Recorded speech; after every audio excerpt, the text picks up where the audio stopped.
Hello everyone, আসসালামু আলাইকুম। কেমন আছেন সবাই? আই হোপ সবাই অনেক বেশি ভালো আছেন।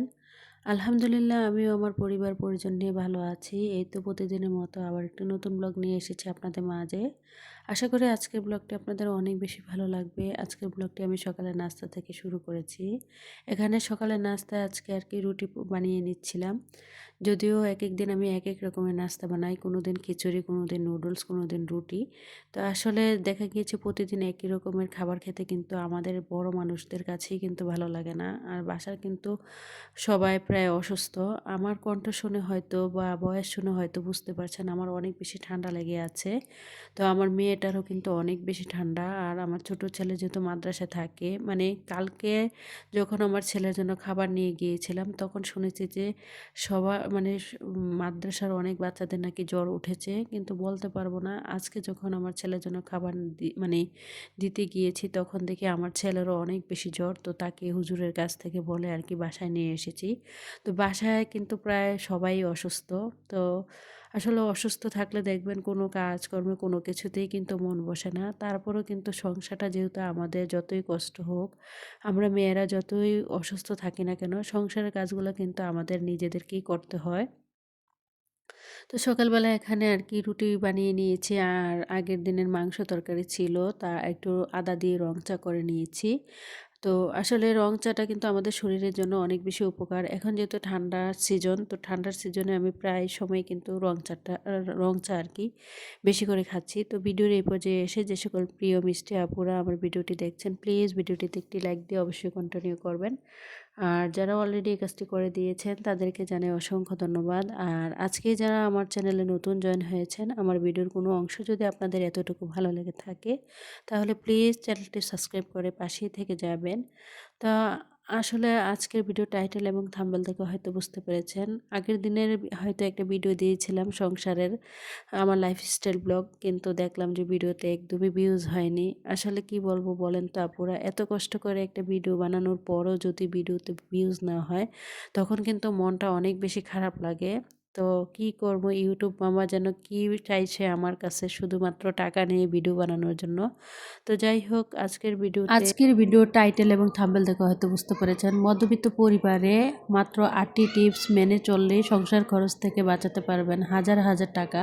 আর সেই টিপসগুলো কি কি তাই আজকে আপনাদের মাঝে শেয়ার করছি। আশা করি ভিডিওটি অনেক ভালো লাগবে। একদিক দিয়ে সংসারের কাজকর্ম করি আর আপনাদের সাথে কথাগুলো শেয়ার করি। তো 1 নাম্বার যে টিপসটা সেটা হলো, আসলে আমি মনে করি কি মাসের শুরুতে আমরা যারা মধ্যবিত্ত আছি, মাসের শুরুতে একটা নির্দিষ্ট বাজেট প্ল্যানিং করা।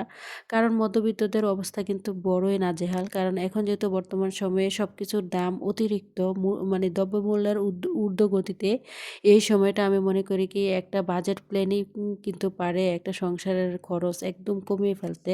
তো আমি মনে করি কি প্রতি মাসের শুরুতে আমাদের সবাইকে একটা নির্দিষ্ট বাজেটের মাধ্যমে আমরা আমাদের সংসারটাকে চালাতে হবে। এতে করে দেখা গিয়েছে সংসার খরচটা অনেকটাই কিন্তু আমরা কমিয়ে ফেলতে পারি। বাজেট অনুযায়ী যদি আমরা বাজার করি বা সংসারটা চালাই তাহলে কিন্তু দেখবেন অপ্রয়োজনীয় কোনো কিছুই আমাদের বাসায় আসবে না। এতে করে দেখবেন আমাদের সংসার খরচটাই কিন্তু অনেকটাই কমে যায়, বা দেখা গিয়েছে যে আমরা একটা নির্দিষ্ট বাজেটের মধ্যে আমরা আমাদের সংসারটাকে চালাতে পারি। আর এইভাবে করে নির্দিষ্ট বাজেটের মধ্যে যদি আমরা আমাদের সংসারটা চালাই, এতে করে কিন্তু দেখবেন অনেক সময় আমাদের সংসার খরচ থেকে অনেক টাকা পয়সা কিন্তু বেঁচে যায়। আর এইভাবে করে কিন্তু বেঁচে যাওয়া একটু একটু করে টাকা পয়সা যদি আমরা জমাই, সেই টাকাগুলোই কিন্তু একটা সময় অনেক বড় অ্যামাউন্টের পরিণত হয়। দ্বিতীয় নাম্বার যে টিপসটা সেটা হলো আপনার আয় বুঝে ব্যয় করা। আপনার ইনকাম যদি হয় 20,000 টাকা আর আপনি যদি প্রতি মাসে 30,000 টাকা খরচ করেন তাহলে কিন্তু কখনোই আপনার হবে না।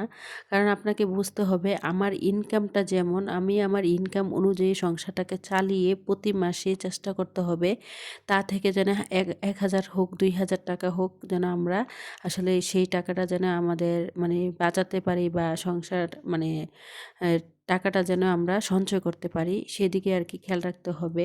আপনার যদি ইনকাম কম হয় আর আপনি যদি বেশি টাকা মানে খরচ করেন, এতে করে দেখবেন মাস শেষে আপনার কিন্তু ওই টাকাটা কিন্তু মানে শর্ট পড়ে যাবে। তারপরে দেখা গিয়েছে অন্যের কাছ থেকে ধার নিতে হবে।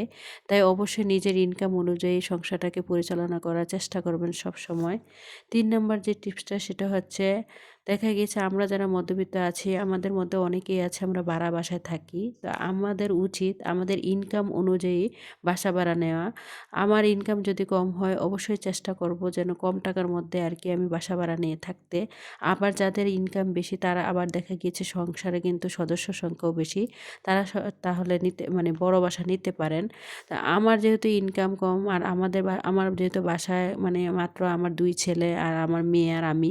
আমরা যেহেতু ৪ জন মানুষ আমার বাসাটা কিন্তু মাত্র ২ রুমের বাসা। আমার কিন্তু ড্রয়িং, ডাইনিং কোনো কিছুই নেই। ২ টাই বেডরুম।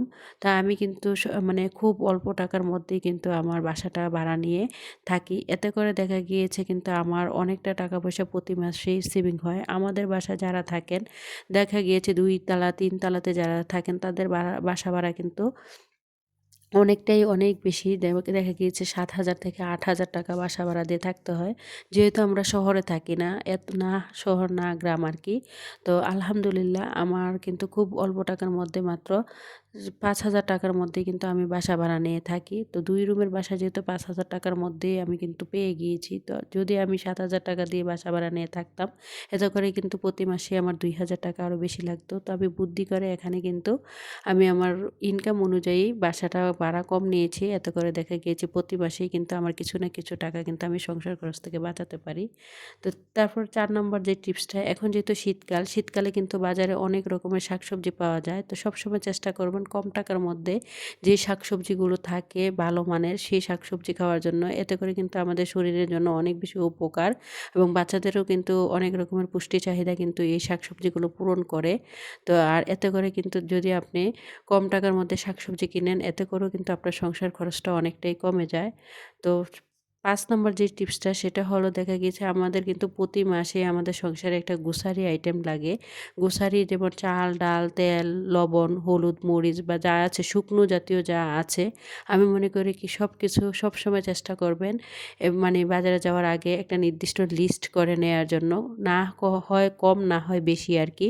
যেন অতিরিক্ত কোনো কিছু না লাগে। যেমন আপনার সংসারে ১ কেজি ডাল হলে পুরো মাস চলে যাবে, ১ কেজি চিনি হলে পুরো মাস চলে যাবে। আপনি যদি ২ কেজি করে নিয়ে আসেন, এতে করে কিন্তু আপনার সংসার খরচটা অনেকটাই বেড়ে যাবে।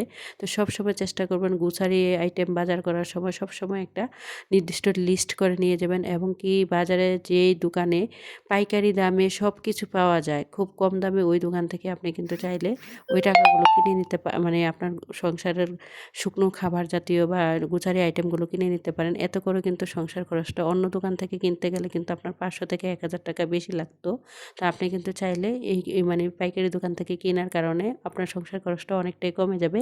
এখান থেকেও কিন্তু আপনি হাজার, হাজার টাকা বাঁচাতে পারবেন।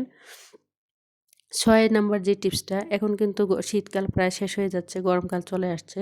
তো গরমকালে অযথা কারণে কিন্তু আপনারা দেখা গিয়েছে অনেকেই আছে অযথা কারণে কারেন্ট, লাইট, ফ্যান, দেখা গিয়েছে এসি এগুলা কিন্তু আমরা অযথা কারণে বাসায় কেউ নেই, রুমে কেউ নেই, অযথা কারণে ফ্যান চলছে, লাইট চলছে, টিভি চলছে। আসলে এই কাজগুলা করা যাবে না। এসি মানে নি শুধুমাত্র দেখা গিয়েছে আমরা বাহিরে গেলাম, বাহির থেকে আসার পর অনেক বেশি গরম লাগছে।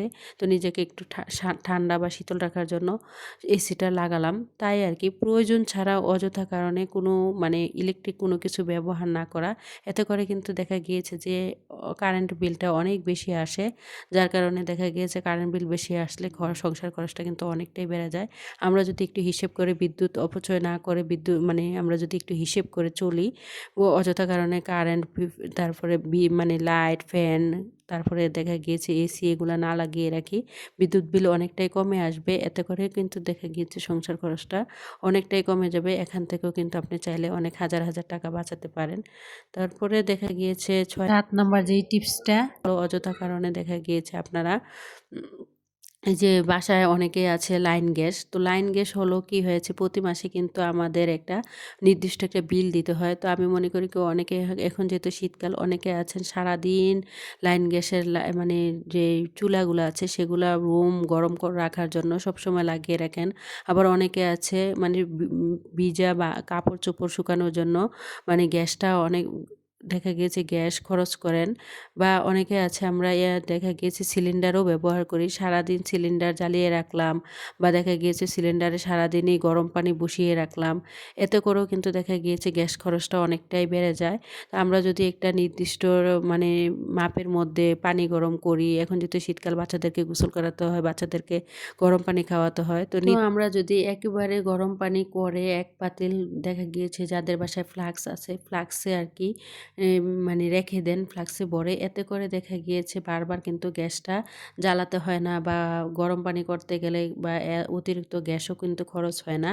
তো এভাবে করে যদি আমরা এই টিপসটা মেনে চলি, এতে করেও কিন্তু দেখা গিয়েছে গ্যাস খরচটা অনেকটাই কমে যায়। বা রান্নার সময় দেখা গিয়েছে যেইগুলো রান্না করতে গেলে অনেক বেশি গ্যাস খরচ হয়, সেগুলো যদি প্রেসার কুকারে রান্না করি, রাইস কুকারে রান্না করি, বা ইলেকট্রিক চুলাতে ব্যবহার করি, তো এতে করে গ্যাস খরচটা কিন্তু অনেকটাই কম হয়। এতে করে দেখা গিয়েছে সংসার খরচ থেকে এখানেও কিন্তু অনেক হাজার হাজার টাকা পয়সা কিন্তু আপনার বেঁচে যায়। তারপরে আবার দেখা গিয়েছে অনেকে ৮ নাম্বার যেই টিপসটা সেটা হলো, আমরা যখন বাজারে যাই, বাজার করতে যাওয়ার আগে সবসময় বাসায় দেখতে হবে কোন জিনিসটা শেষ হয়ে গিয়েছে, বা ফ্রিজে কোন জিনিসটা আছে, বা ফ্রিজে কোন জিনিসটা নেই, বা বাসায় কোনটা শেষ হয়ে গেছে। যেটা বেশি প্রয়োজনীয়, আমি মনে করি শাকসবজি থেকে শুরু করে মাছ মাংস থেকে শুরু করে সব কিছু কিন্তু দেখে শুনে যাওয়া। বাজার করতে যাওয়ার আগে সবসময় সব কিছু আগে থেকে যদি আমরা দেখে শুনে যাই, দেখা গিয়েছে বাজারে গিয়ে দেখা গিয়েছে অতিরিক্ত কোনো কিছুই কিন্তু আসলে আমরা খরচ করি না। দেখা গিয়েছে আমার বাসায় দেখা গিয়েছে সবজি বাজার আছে, তারপরও বাজারে গেলাম, একটা সবজি পছন্দ হয়ে গেল, সেই সবজিটা নিয়ে আসলাম। তা কিন্তু কখনোই করা যাবে না। এতে করে দেখা গিয়েছে বাসায় যে সবজিটা আছে সেই সবজিটা কিন্তু নষ্ট হয়ে যাবে, আর এতে করে কিন্তু এখানেও কিন্তু অনেকটা টাকা পয়সা আমাদের নষ্ট হবে। তো সবসময় চেষ্টা করবেন বাজারে যাওয়ার আগে মানে ফ্রিজ থেকে শুরু করে রান্নাঘর সব কিছু চেক দিয়ে যাবেন, যে বাসায় কখন কোন সবজিটা শেষ হয়ে গিয়েছে, বা দেখা গিয়েছে ফ্রিজে কোন মাছটা শেষ হয়ে গিয়েছে, কোন মাংস আছে কি নাই। সব কিছু যদি আমরা আগে থেকে একটু দেখে শুনে যাই, বা একটা বাজারের জন্য একটা নির্দিষ্ট লিস্ট করে যাই, বা দেখা গিয়েছে এতে করেও কিন্তু দেখা গিয়েছে সংসার খরচটা অনেকটাই কমে যায়। আর এখান থেকেও কিন্তু আমরা চাইলে হাজার হাজার টাকা পয়সা কিন্তু বাঁচাতে পারি। যেই জিনিসটা আমরা ডাবল কিনতে যাব, এটা যদি ডাবল না কিনে সিঙ্গেল কিনি, এতে করে দেখা গিয়েছে আপনার টাকাটা কিন্তু অযথা পথে নষ্ট হবে না, বা অযথা যাবে না। এতে করেও কিন্তু আপনার টাকাটা অনেকটাই থেকে যাবে। তো যাই হোক, আজকে কিন্তু আপনাদের সাথে কথা বলতে বলতে দুপুরে রান্না করে নিয়েছিলাম, মাছ ভুনা করেছি টমেটো দিয়ে, আর মিষ্টি কুমড়ো শাক দিয়ে, রুই মাছের মাথা দিয়ে রান্না করেছি। তারপরে দুপুরে রান্নাবান্না খাওয়া দাওয়া শেষ করে কিন্তু এটা ছিল একদম রাতের বেলা। তো বাসায় কিন্তু আদা রসুন মানে পেস্ট শেষ হয়ে গিয়েছিল। তো দেখতেই হয়তো পেয়েছেন, আদা রসুন কেটে নিয়েছিলাম, ব্লেন্ড করে নিয়েছি। তো এখন কিন্তু রাতের বেলা কিচেনটা আমি একটু পরিষ্কার করে নিয়েছি, যেহেতু আমি ব্লেন্ড করেছি আদা রসুন, ব্লেন্ডার জার সব কিছুই কিন্তু একটু নোংরা হয়েছিল, বেসিংয়ের এরিয়া টেরিয়া সব কিছু কিন্তু আমি এখানে পরিষ্কার করে একদম নেট অ্যান্ড ক্লিন করে রাখছি। এতে করে দেখা গিয়েছে পরের দিন সকালবেলা যখন আমি মানে কিচেনে ঢুকবো, কিচেনটা একদম পরিষ্কার থাকবে। তো যাই হোক, আজকের ভিডিওটা এখানে শেষ করলাম। সবাই ভালো থাকবেন। খোদা হাফেজ।